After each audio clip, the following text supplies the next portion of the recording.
People always ask me how I got my influencer and celebrity clients in the beginning of my career. Well, that's an easy answer. I paid them. Now, let me break this down into two parts. The first part, you got the influencers and celebrities that just fly in for the weekend. Then you got the ones who actually live here in Chicago or stay long enough for me to build with.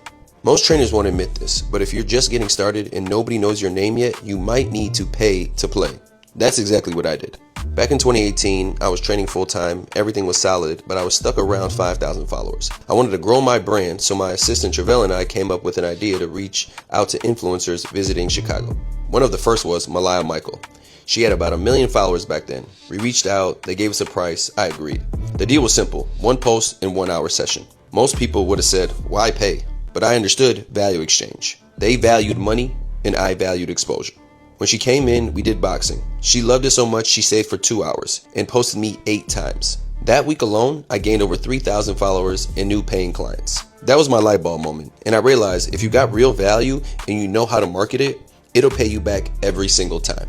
After that, I kept going. I brought in Miracle Watts. That post went crazy. Even Nicki Minaj commented telling me to come train her.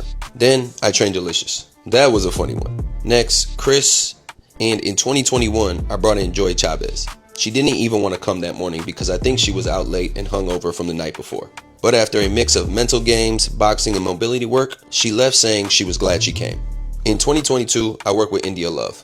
That was a tough session. She didn't want to be there at first, but by the end of it, she was smiling and back into her groove. Then came Kayla G, whose mobility I wanted to test because of how flexible she is. Even 50 Cent stopped by the gym once. The first thing he said was, "Damn boy, you got some big ears." Don't get it twisted, I didn't pay him. I don't got that type of money. He just works out at mode when he comes to Chicago. Same thing happened with Mr. Beast and Kirk Franklin. Then I paid Rosa Acosta to come through.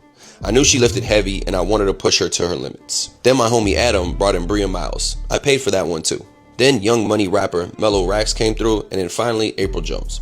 The night before April came, her team almost canceled because she threw her back out. I told her, come in anyway, we'll do mobility and fix it. They didn't believe me at first because they brought someone else in and they couldn't fix the problem. But by the end of our session, she felt 10 times better and even her team wanted to train with me.